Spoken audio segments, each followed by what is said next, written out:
Welcome to The Late Show, everybody. I am your host, Stephen Colbert, and it is really hard to believe that there are only 7 more months left in the Obama presidency. You never know how much you're going to miss a guy until you see the options. And a lot of people are wondering what Barack Obama will do after he's president. There's a lot of speculation. And today I read that he is thinking about becoming a venture capitalist in Silicon Valley. I'm not surprised. I think Obama is a perfect fit for Silicon Valley. He is a nerd who got way more powerful than anyone in high school ever imagined. So evidently, Obama's going to be going for the cash. You know what? Good for him. Though he may have to make a slight adjustment to his poster from change to ka-ching. Why not?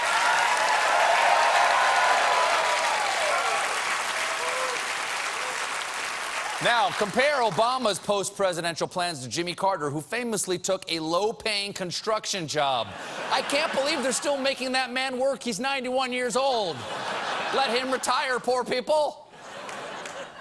Sub-Saharan Africa is so selfish.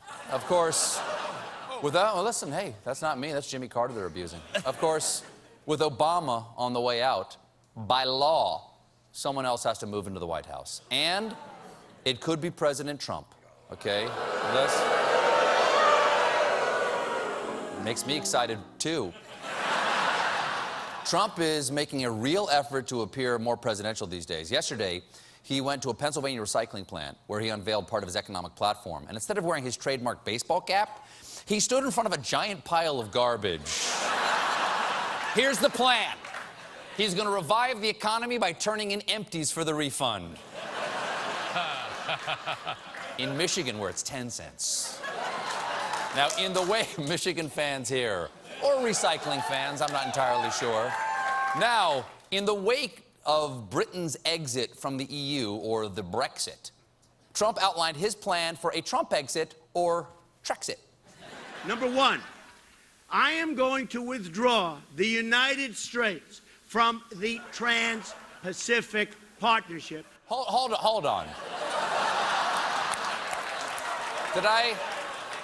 Am I right? Did he just say United Straits? Yes, he did. Well, okay, well, listen, you heard him straight, people.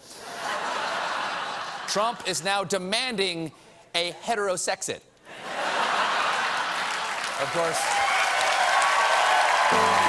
That's me. Bye. Bye. I gotta. Of course, the Trump campaign has had money problems lately. He started June with an alarmingly low $1.3 million. So they have amped up their... Did you really go aw? Did you really just go aw?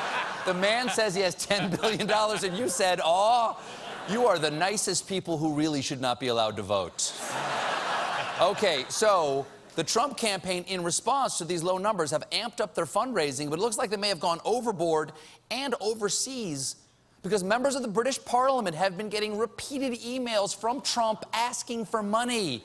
Ooh, just 5 days too late.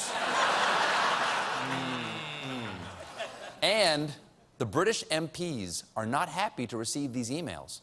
Natalie McGarry, a Scottish member of Parliament, wrote Trump back saying, "Quite why you think it appropriate to write emails to UK parliamentarians with a begging bowl for your repugnant campaign is completely beyond me."